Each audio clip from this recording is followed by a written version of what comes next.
说 ATM， 大家好，我是未来银行行长胡瓜，我是乡里 Sandra， 是。今天来的都是长官呐，真的。来视察我们银行到底能放款放多少？哎呦，有没有现贷率？哎呦，我们银行可能再放3成嘛。行长已经都想好要问什么。1000亿怎么能放300亿啊？明示暗示啦。是，不过他好像今天没有财务的，没有财务委员，所以先放心一下。那我们尽量放好。好，尽量。那我们今天的主题呢，就是政坛之星的对抗。每一位都是立委了啊。首先介郭玉琴，你好。你好。我不能讲话，要那个行长。他以前会叫我小瓜呢，小瓜比较亲切一点的哈。对啊，小瓜。现在就您现在在关心的是教育问题。特教老师他们的加给的部分，一直从过去到现在，其实已经将近有32年是没有加给。32年都没有。对，也就是说诱因不够，等于我们需要更多专业的特教老师来帮助学生的时候，其实这个部分是非常重要的一块，所以这个是我在关心的。目前，许志杰立委，你好。委员好。你这个眼镜，不敢直视有，今天是科技感啊，科技感啊。对，这个是因为因为我比较关心 AI 啦。我以为他比较关心起重机的。因为那个黄仁勋都穿了黑色皮，然后他说那个台湾是世界 AI 的起点。对。然后那个台积电的刘德英说那个资料中心跟算力中心是台湾上天给台湾的礼物。是。所以这个时候我们要把握住这个机会。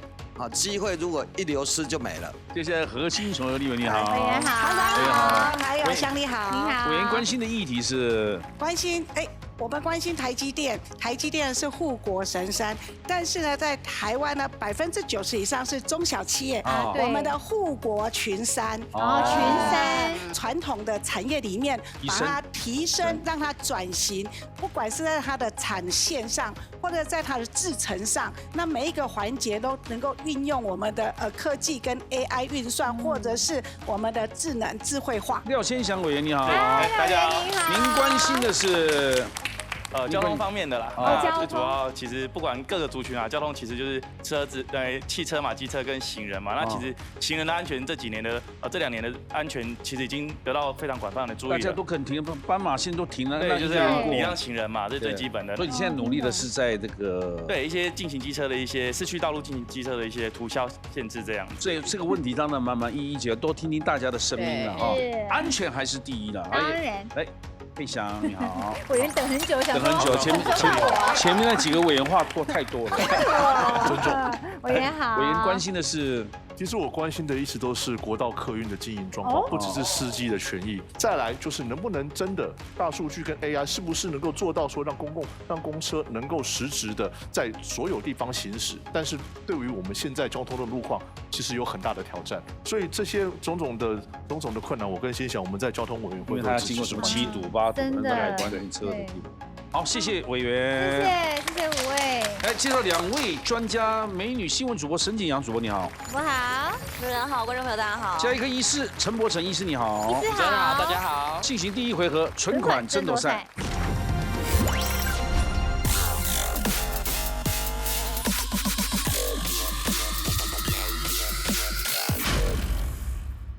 请Sandra讲请乡里来讲规则。好，这一回合呢，银行金库准备了6万元的奖金，抢答之后轮流作答，每答对一个答案呢是3000元的奖金。那6万元要抢完为止，或是2题题目轮完为止。第1题由沈景阳主播的举圈或叉，Sandra请出题。TPOC 台湾议题研究中心分析，台湾政府呢从2020年到2024年正面声量的前10名议题有哪些呢？好的就对了哈。对，请抢答。高雄市长。徐委员，现在其实这几年最特别的就是防疫的议题。就台湾其实我们的防疫做得很好，那口罩也做得很好，所以 we can help 把台湾的名声推到全世界。所以这个是我们台湾应该是非常好的一件事情。对或错？正确解答。防疫来请假3000。何立伟。半导体。半导体。对，刚刚一直在讲说台湾是科技之岛，半导体产业非常供应链非常完整。那现在我们呢又跨出在国际上都有设厂，那国际上也都非常认同台湾的半导体，没有半导体不行。所以呢，台湾的半导体这几年真的是让我们国际能见度真的大大的提升，所以应该是正面声量。哎，对我说，恭喜答对。有的，请加3000。廖委员，应该棒球应该也有，棒球中华职棒或者是国际赛、经典赛这一些，是跟棒球有关的。哎，对我说，答对了。哎，请加3000。林委员，应该是增加国际能见度吧。奥运刚刚结束，其实我们台湾一直的这个成绩都不错，那其实前提是在于说，我们只有2300万的人，那其实在全球的这个国家里面，我们的人口并不算多，但是在这个国力，人家讲一句话。体育的竞争力等于国力的情况之下，其实我们做的还不错，所以长久下去应该不会有人把我们台湾跟泰国搞混，这是很重要的一点。OK，但是培育下一代更重要啊！你看我们选手一代一代的，你看郭婞淳、戴资颖，他们都让我们感动啊。还有庄智渊，可是他们都已经10几年，人总是会老去嘛，所以我们接着传承后代还是更重要。有好像很慢慢的。对我说，正确解答。请加3000。好。刚刚讲到下一代很重要，0到6岁国家养，因为其实现在因为少子化，我们为什么要就是鼓励大家生育？那当然要生育，其实你要帮助他嘛。0到6岁国家养，我觉得是非常好的一个。哎，对我说，答对，也有，恭喜加3000。所以你放心啦，0到6岁加。要努力生了，好，我努力，对不对？真的会养到6岁吗？真的吗？会，有，现在政府有补助，有都有补助。正面声量就表示成立的啦，正面声量嘛。来，市长，我再补充一下，0到6岁国家和你一起养，因为统国家养。其实是负担很重啊，这是国家和你一起养。OK，对我说。没讲补充啊！我以为他讲了他的事情，没有，他都也补充啊。对不起，我以为他讲他答案了。是我不想让他讲话。台湾现在还有那个净零转型啊，就是说各个城市，全世界2050净零转型，那各个城市其实都在推动这个净零转型啊，所以这个也是台湾现在很重要的议题。答错了，没有前10名啊，没有这个没有在前10名以内，是有讨论，但不见得大家都觉得是正面。第11名，或是不是正面声量？何立伟，玻璃怎么样？6000块的现金发振兴券发钱对，这个应该大家都很快乐，而且很肯定的正向的。对我错。正确解答，在第3名。第3名。哦，第3届。你有去领那6000吗？啊，我有领吗？我不晓得。你还需要领？你还需要吗？领的。你还是要领，捐给慈善单位。我都拿来捐的，哎，加3000。谢谢。来掉。我们在银行，那就是跟放贷有关的。那新青安应该也是有关系的啊，新青安让年轻人买房的负担比较低一点。对，虽然说现在有点借不太到。正确解答。有的，请加3000。接下来林委员，我觉得应该是18岁公民投票权吧。18岁的公民投票权，对或错？正确解答。因为老实讲说，这个18岁公民投票权在全世界先进国家比较有机会去做。那我们也是很期待说，我们所做的公投都会每一个都会落实。但是至少如果18岁你必须要去当兵，你必须在大幅度都是要符合法律、符合刑法、符合民法，那没有道理说他不能给他们这个权利。所以也基于这个平等的原则上面，我认为这个18岁公民投票权一推出之后，都受到很大的欢迎。我觉得这个是件好事。加3000。所以刚刚讲到当兵，对不对？我想到国防。其实我们的战力也很重要啦。那大家应该知道，其实2020到2024，其实自制的潜舰，是国防自制研究。对，这个潜舰其实对国防来讲，其实就是非常大的一个议题。我觉得这个一定要正确解答。加3000。最后一个答案哦。最后一个答案，对，我想刚刚也有谈到国防跟交通上可能对现在大家普遍上认为说，政府推出的那个区域的通车，中央来补助地方政府做那个 T-Pass，让大家通勤啊，嘿，T pass 不是 T pass， 不是 T pass， 哎，对我说，答错了，在前10名，其实在前10名的，没有在这10个选项里面。最后一个，最后永远最难。对，选区还是蛮多农渔产品的啦。这些东西都要靠国家帮忙去跟国外去谈一些贸易协定啦。所以农渔产品的这个外销应该可能也有可能是其中之一。对，推广。哎，对我说，答对有了，最后一个了，加3000。10个都抢完了，来有补充的吗？好，我补充一下，刚刚委员说到那个就是农产品推销的这个部分，就其实过去呢，大陆其实曾经有限缩台湾的就是农渔产品嘛，所以包括像是2021年的时候掀起一个吃凤梨变成全民运动，还有在2022年的时候有这个吃石斑鱼来支持产销。那另外包括像是台湾的水果，之前在这个东京奥运的时候也被带到这个日本去给选手吃，带的是香蕉，所以其实这个部分是这个农渔产品推广的部分。那再来，刚刚还有一个问题就是。应该 Sandra 应该很关心这个0到6岁国家养的部分。对，那原本这个育儿津贴呢，大概是3500块左右，是提升到了5000块。那第2胎6000，第3胎7000，希望可以缓解父母们的压力。这样讲，我觉得I'm ready to 当恩母猪。你让你生小孩来赚钱，1个月7000不错。对，而且不是领一次，是领到5岁。对呀。哦，可以一次先领完吗？不行。想太多。你当我们这65就优退的，一笔，我到现在还没去领呢，1个月都没领。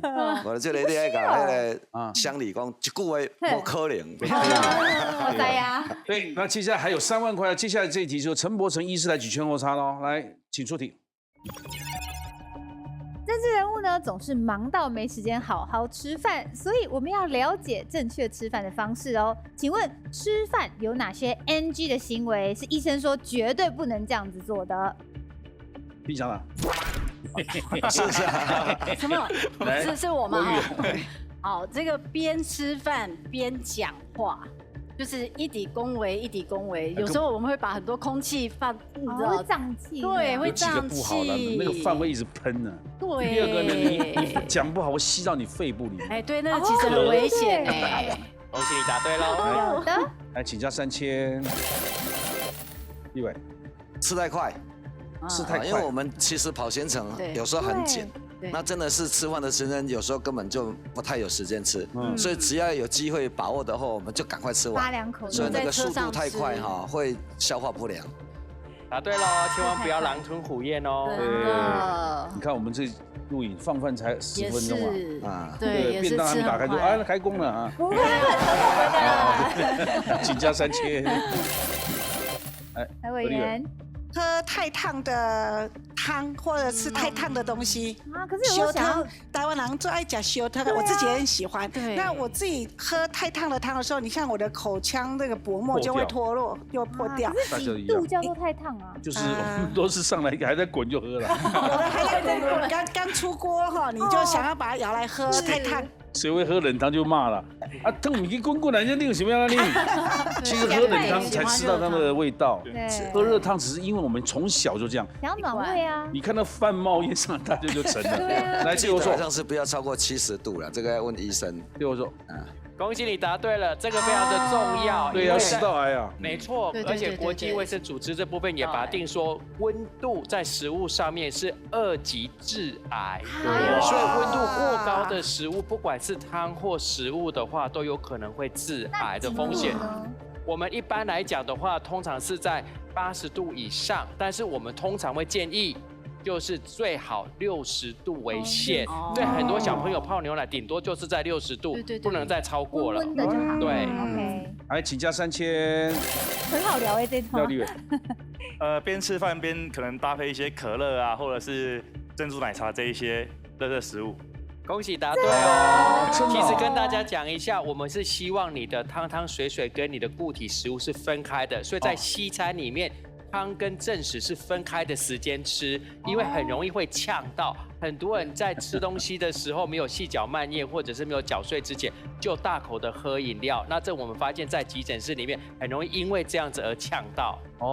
可是我们饭就那么汤就放上去，对啊，剩到1/3这样吃啊。或是吃到个很辣，那水来一下这样。韩国人不是都喜欢吃那个泡汤啊？牛骨汤泡饭配泡菜的话，韩国喜欢吃猪肉的那个。对，所以医生直摇头啊，我们各位。来，请假试一下，我试一下犒赏自己。请假3000。好的，林委员。吃宵夜吧。宵夜，好啊，吃宵夜好啊，吃宵夜当然好。宵夜是 NG 的行为吗？对我说，宵夜就是时间上面记得还是要定时的一个状况，千万不要有那个过晚吃东西的一个情形。1点吃还算晚吗？1点吃你好意思问哦？午餐行啊，午餐还可以。因为我们对啊。因为我们很多胃食道逆流都跟晚上食物吃宵夜非常有关系。那我如果忙了一整天，我就是吃那一餐，然后我定时吃宵夜，可以吗？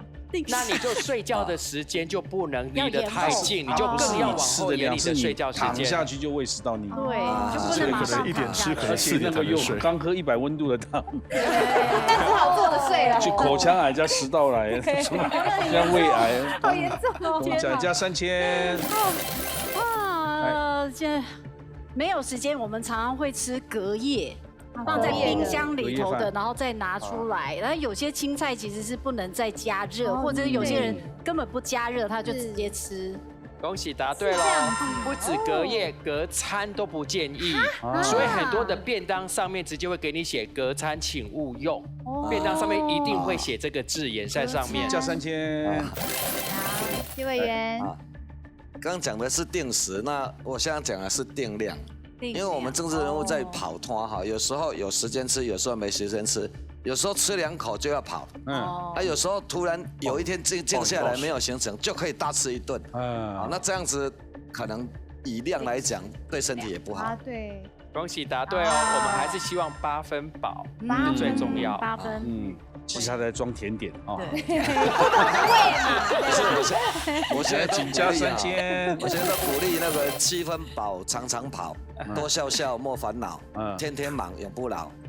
所以我都鼓励人家吃7分就好。你还没当立委之前是卖药的吗？是哦，还押韵。这些会豆里面可能。立委，加3000没？加了。来。那我在想，不能吃，应该是说不能以零食甜点来取代正餐。像正餐不吃这样。对，因为像我们跑行程，有时候太忙的时候，都会在车上放个饼干或者是拔瓦板头也许还好，但是有时候是随手可以拿到什么东西就塞下去，所以呢，那个可能不能当做正餐，可能也不是正确的吃饭的方式。以为一上车很忙来，那这个波士顿派跟珍珠奶茶全部甜。对呀，对我错。恭喜答对。空腹的时候吃到甜食，很容易胃食道逆流跟胃酸分泌过多的问题，而且血糖会飙高。对，要特别小心。来，请加3000。廖立伟，还有2个答案哦。如果是行为的话，可能不建议边抠脚边吃饭。什么意思呀？我们下次在议会的时候，我们在议场就先注意他有没有抠脚。有吧？有人这样吃饭吗？有人这样吃吗？我真的没看过哎。这个叫做竹袖之夫他那个是8点档看的，8点档的长凳椅会这样坐的，一只脚朝那边，然后一面这样抠。那个是乡土剧还是时代剧？8点档时代剧乡土剧。对我错。我觉得政客们应该不大会这样子做吧，因为我们政治人物很忙的时候吃饭，应该不大会有这样的行为。还是你会？我们电视上看到。来，林委员，喝水喝不够算不算？喝水喝不够。可是吃饭的方式哈。那如果是那就偏食吧，可能只吃肉不吃青菜啊之类的。偏食啊，不吃青菜的啦。来，对我错。恭喜答对哦，请加3000。还有一个，最后一个，我觉得吃太多加工的食物不太好，就是像腌制类的，或者是罐头啊，对之类的，去解决正餐其实是不好。对我错，吃太多。恭喜答对哦，来加3000。耶。对，因为其实我们要跟大家讲的很多营养素不是单纯的只有一种肉类或种植物，其实我们要多方向的去摄取。那很多的营养素的部分，其实不是我们今天说吃就一定可以吸收的，所以还是都要每天要吃得到，吃得足够。这第一点。那另外一个，为了要吃得足够，让大家了解一个新的一个知识，就是很多人想说少量多餐应该是很健康的一个逻辑。研究告诉我们说是错误的观念哦。因为什么是错误的呢？后来发现说少量多餐其实一直刺激胰岛素的分泌，反而更容易导致胰岛素阻抗的问题。再来，你没有餐与餐之间的饥饿，你身体不会把库存的部分拿出来燃烧，所以你没有给它燃烧的机会。因此会导致肥胖的机会更高哇，所以你要等他有饥饿再吃啊。对，所以我们有固定的时间，所以照3餐的时间分开的部分，就是在这个身体的分泌的内分泌的需求，还有一段时间可以让身体休息，还有燃烧自己库存的。来，我们宣布他们总共6万块的奖金。好，目前呢，顾委员15000，徐委员9000，何委员12000，廖委员12000，林委员也是12000。进行下一回合，赢者全拿。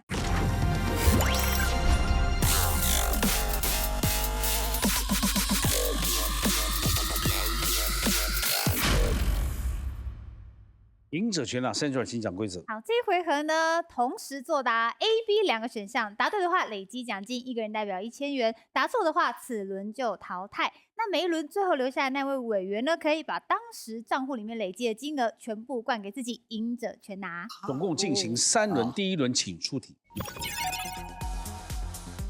每年9月是台湾的交通安全月，请问今年的宣导主题是什么 ？A. 喝酒不开车 B. 礼让行人，请作答。礼让行人，刚刚前面有讲，对不对？不然人家说我们人行地狱啊。对啊，行人地狱，车祸很多这样。而且喝酒不开车是比较久以前的哈。对，而且现在大家都懂，现在都是礼让，深植人心了啦。对啊。来，请公布正确解答。正确答案是第一，礼让行人。随着交通安全月精神是短时间内一直密集的宣导某个交通的安全观念。那今年的主题是人本交通停让文化，呼吁驾驶跟行人之间互相尊重、互相礼让哦，然后一起正确的用路。但是还是呼吁行人要专心走路了，不要在那边过斑马线是安全。一直手机又拖拖拉拉的，让后面车会堵一大堆呢。对，这会造成交通，他们也很麻烦。可是我看很多机车族他们在等红灯也在玩手机耶，还有个什么架子，现在手机真的也影响交通很多。对，但是我觉得过斑马线你就疾步走吧，不要耽误人家时间，礼让的不是那么拖拖拉拉那样。还瞪你2下，那不就是你吧？你诠释的这么好。不是啊，我常常看那些走路的看一看，还看看我们里面，塞加货加。哎呦，还照镜子的吗？来，请加5000。下面一题，请出题。捷运公司新增了一个贴心小设计，请问捷运手扶梯会对什么样的旅客发出警示声 ？A. 体重过重的人 B. 穿着洞洞鞋的人，请作答。这个波鞋体重过重的人太过分了吧？一定是 B， 一定是洞洞鞋会夹到还是怎么样？对不对？夹到危险，夹到危险。对安全的问题，对，是安全的问题。对呀，尤其在跨年的时候，你看多少人在挤，我的头发还要卷进去，好危险，很危险。对，来，请公布正确解答。正确答案是第一，穿着洞洞鞋的人。对。一切呢都是跟安全考量有关哦，因为洞洞鞋它的材质比较软，而且容易夹到那个手扶梯旁边，所以呢，某些捷运站如果遇到穿洞洞鞋的旅客，会特别发出警示音，还有亮红灯来提醒他。对，你夹到无干，那卡唔得俾救出来。真的会受伤，抛弃这双鞋，危险，真的危险。尤其在这个人一多的时候，要稍微注意，不要一直挤上去。对，有时候怕那电梯承载不了，在国外很多影片承载不了，摔下来好可怕，对不对？所以大家不用一直挤，慢慢总是坐得到电梯嘛。对，来加5000。下面一题，请出题。麦当劳理论是一个引导开会决策的好方法。如果大家不知道要吃什么，就提出吃麦当劳吧。请问它的策略核心是什么 ？A. 快速解决不重要的问题 ；B. 提烂点子来激发想法。提问点子来激发想法。提烂点子来激发想法。来，请作答。哎呦，提烂点子来激发想法，这是林委员你个人的想法。麦当劳蛮糟的，在美国麦当劳是最糟糕的食物啊。不然我觉得吃麦当劳很好。可是在美国那99 cents 可能不是个好办法。不过前面是真的，常常有人说他吃什么，不能点麦当劳，好像有点疗愈的感觉。对，但是有时候一点麦当劳就说哈麦当劳哦，还是我们吃个更不一样什么？所以搞不好真的答案就会出来。我的想法是这样。可是我每次出外景，每次出完外景要去搭高铁，一大堆很辛苦的工作人员啊、艺人啊，我说你们要吃什么？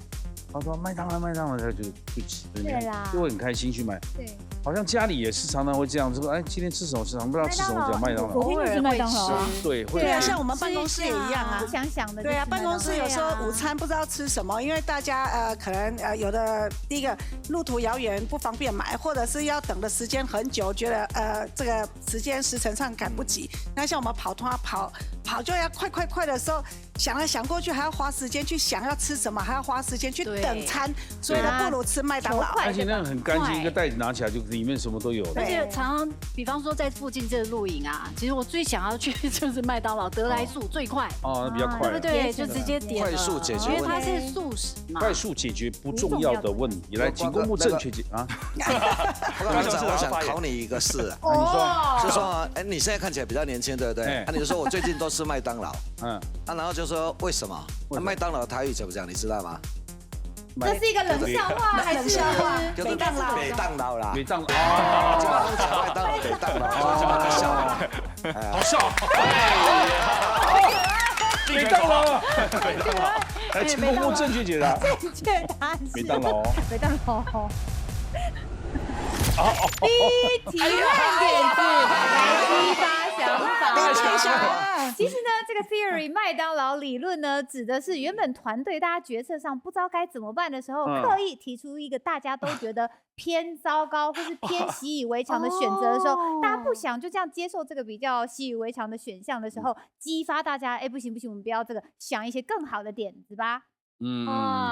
是这个策略。我因为在美国久了，所以我知道麦当劳在美国其实不是那么受欢迎。如果我要吃 hamburger，I'll go in and out。我不会去吃麦当劳。所以麦当劳这时候讲的时候，我会想到说，一个3块多台币、30块台币的汉堡，应该不会是很好的选择。所以我说是反面思考。它一定有更多好的汉堡选择。对，但是在台湾大家思维就比较不一样。可是麦当劳赚钱又不是真的靠它，它靠它的房地产。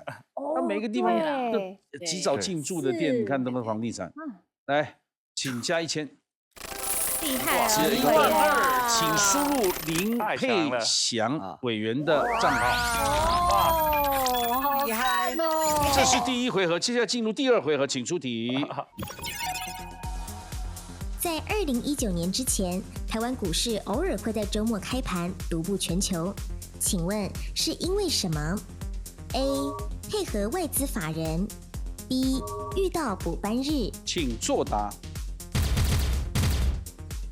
当然是补班日啊，不然怎么对？来，请公布正确解答。正确答案是 B. 遇到补班日。过去呢，台股如果遇到周6的补班日呢，就会出现全球唯一假日开盘的现象。但是呢，如果是补班日开盘啊，通常它的成交量都会大幅萎缩。那当时的外资反而也休假嘛，所以开盘交易的效益其实不大。所以2019年呢，金管会决定取消周6补班日台股开盘特殊规定。对，所以以后呢，就算是周末的补班日呢，台股的股票市场呢，也都不开盘交易，也不进行交割。来，请加5000。下面一题，请出题。扫街时跟阿嬷聊天，阿嬷常常会说：“哈，你讲啥？”请问要如何说话才能让长辈听清楚呢 ？A. 压低声音 B. 提高音量。请作答。这种话就不应该提高声量了吧？问你啊，因为你很常跟阿嬷聊天啊。阿嬷啊，哈？啊，你讲下，我都变大声了，我都变大声了。我是讲，你最近好无？是一个人大吗？好，你讲下。我跟你，是这个意思吗？要提高声量。这大声你个听无？那玉琴要压低声音哦。因为一般人就会讲说会把声音拉高，然后提高。哎，其实你会发现老人家其实对这种声音会比较，就是反而会觉得很刺耳啦。我觉得，所以应该是压低声量。哦，我是讲这样子。我是问你有吃饱？假饱，好可怕！你要跟长辈聊天吓应该是长辈有些那个耳朵重听或者是听力比较不好，所以要提高音量让他听得到。哦，来，请公布正确解答。正确答案是 A，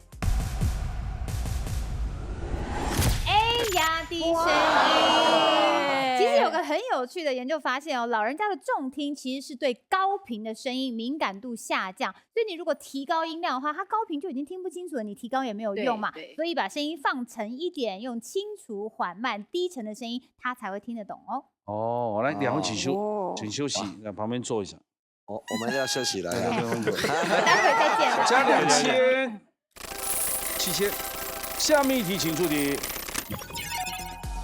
日本科学家利用仪器检测发现，下列哪个日常常见的东西比较臭 ？A. 臭豆腐 B. 臭袜子。请作答。这也要看谁的臭袜子啊？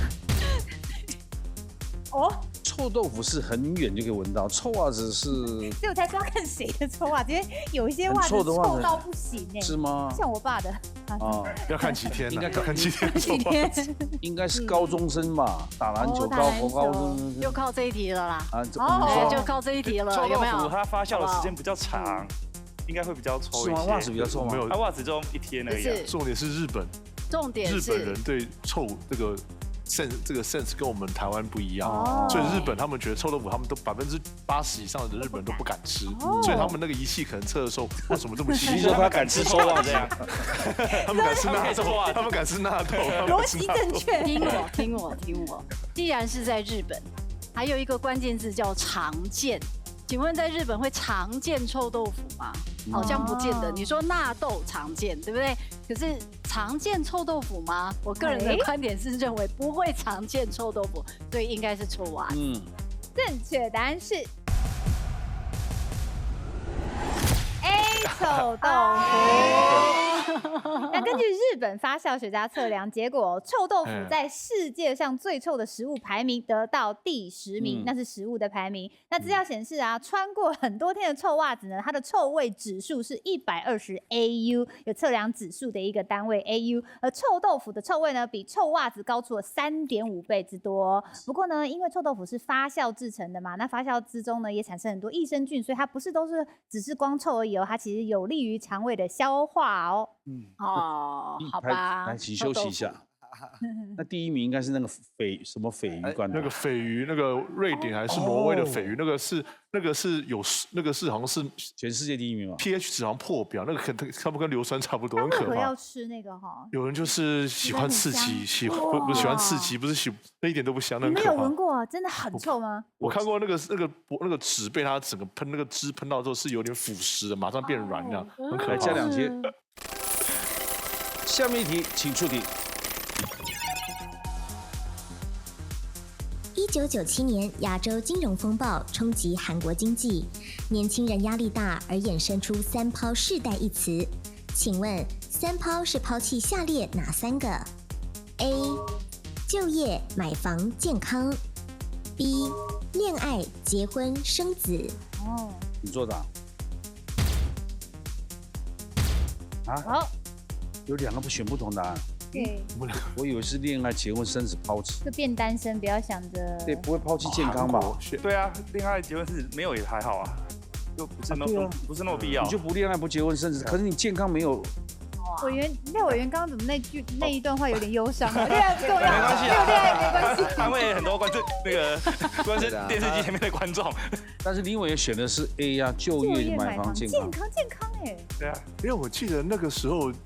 韩国那个时候其实是被索罗斯给那个货币给攻击之后，韩国反而是从低谷爬起。现在韩国的盛况，我自己也猜测，现在韩国的盛况就是因为那时候货币的那个币值低到谷底，所以他们现在他们的债很便宜，所以能够谷底反弹。那个时候后来韩国人都很拼命，所以我会选择 A。那 B 比较像是现在的这种躺平的状况。你当时时代背景，请公布正确解。正确答案是 B， 恋爱、结婚、生子。那三胞世代呢是2011年诞生的韩语词汇哦，指的是呢，因为现实生活太辛苦了，干脆不用恋爱，也不用结婚，也不用生小孩，这一代年轻人的用词哦。后来啊，实在更辛苦，甚至还出现5抛，就是刚刚的3抛，再加上买房跟人际也不要了，甚至最后有7抛，再抛弃你的梦想跟希望啊！绝望了，这个干嘛？没有一无所有，就躺平嘛，就躺平，一无所有哎，那太惨了。哎，好，加1000，通通回来。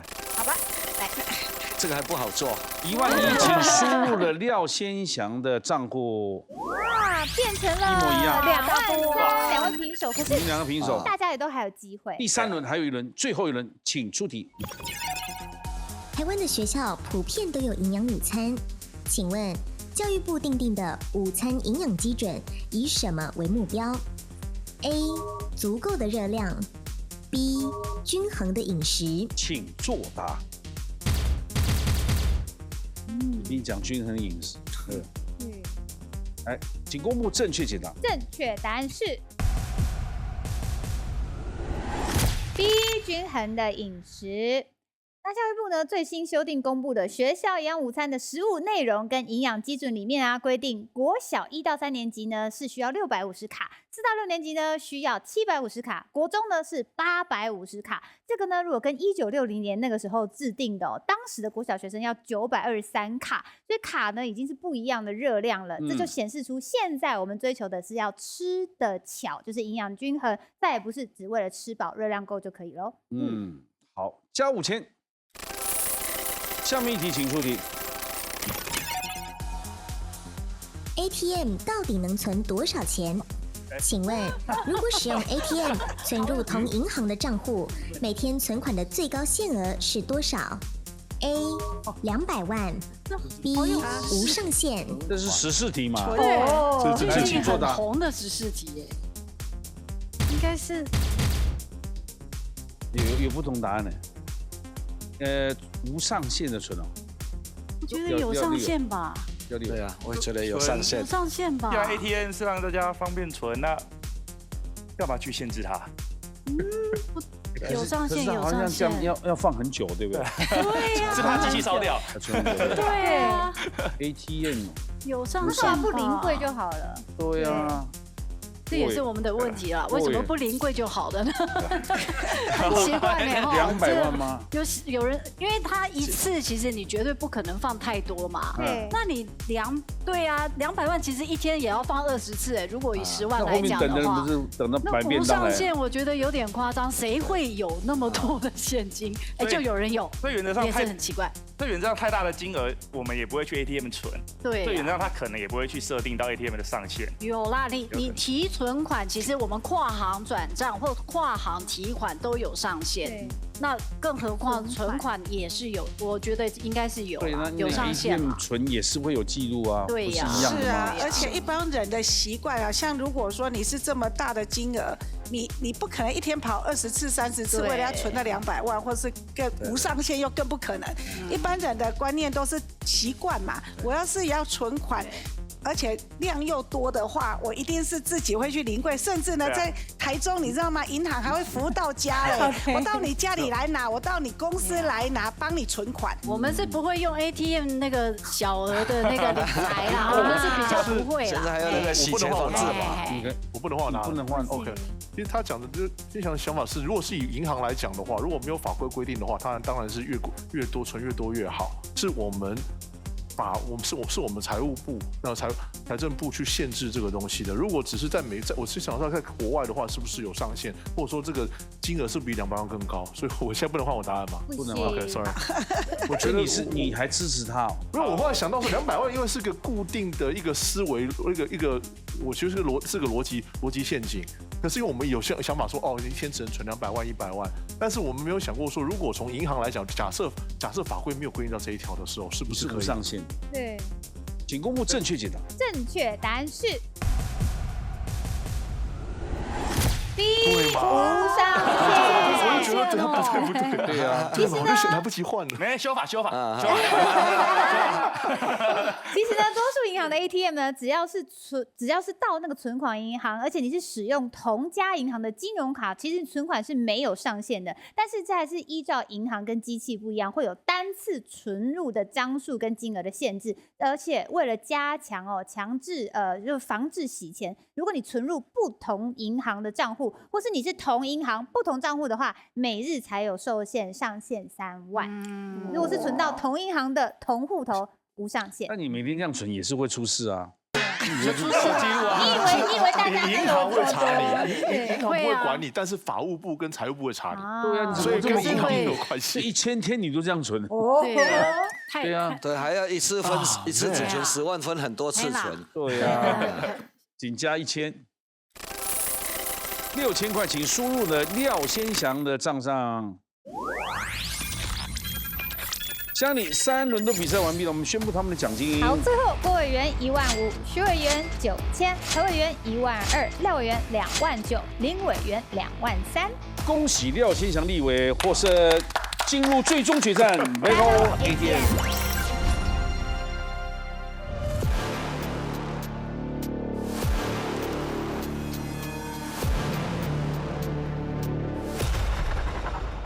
恭喜立委来，谢谢2万9的提款卡，请插入金卡。上次有来过嘛？挑战还失败了。对。今天2道密码呢，分别是总笔画43画的高通货膨胀，或是总笔画56画的选我准没错。他叫你选他准没错。高通货膨胀用哪4个字来形容呢？啊，每况愈下。43画也不少入不敷出啊。哦，对，入不敷出啊。那个敷有可能哦。敷有可能选我准没错。实至名归。实至名归，高票当选。好，但56画56画是有点难哦。你要选哪个？我相信他。选我。我们政治人物不挑简单的事情做。56画。好，来，请锁定选我准没错。请公布高通货膨胀是哪4个字？请看。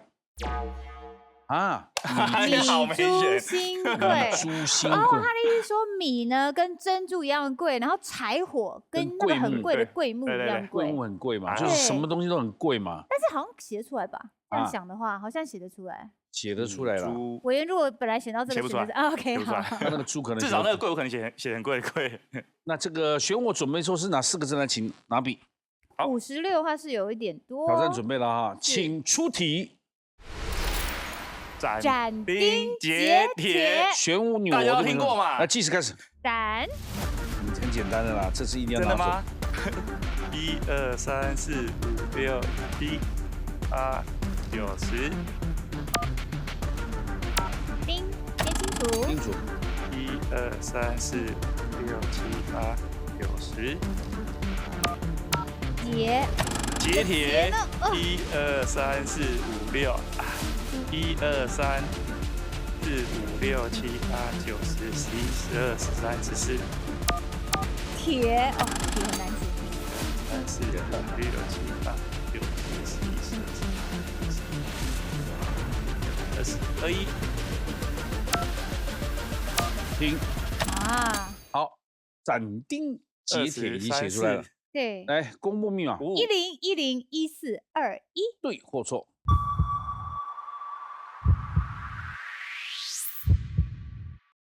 错哦，到底是哪个字错的啦？7吗？几秒？哦，还有15秒哦，还有15秒，想清楚。斩钉截铁。15秒计时开始。1、2、3、4、5、6、7、8、9、10、11。啊，跟刚刚差一个笔画。哎，你剩下6秒，如果错的话还有6秒。好，改成这样对不对？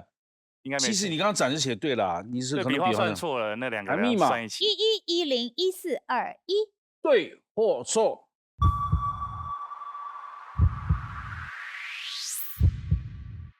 恭喜答对了！哇！其实字不难了，有时候笔画算错，你也不知道哪一个错。他刚刚一直问我说，我也不知道你哪个字错了。你展也没写错啊，但是你笔画是不是算错了？是的，现金。来，我们看看正确解答。都对了，还好一样啦，只是你刚刚展算少说一不容易耶，笔画这么多。恭喜你，恭喜委员，没有权利扣他任何1毛钱，因为他字也写对了嘛。是的，好，谢谢行长，是29000嘛，29000，谢谢，来，请往前。恭喜！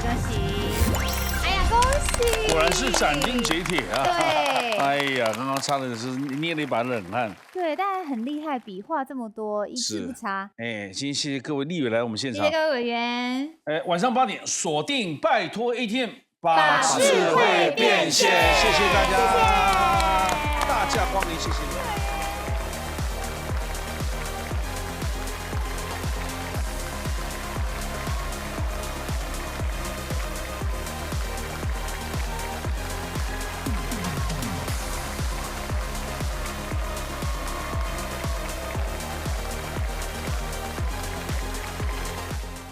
Battle ATM, who dares to battle？ 哦，拜托 ATM， 谁敢来 battle？ 订阅拜托 ATM 的 YouTube 频道，等你来 battle。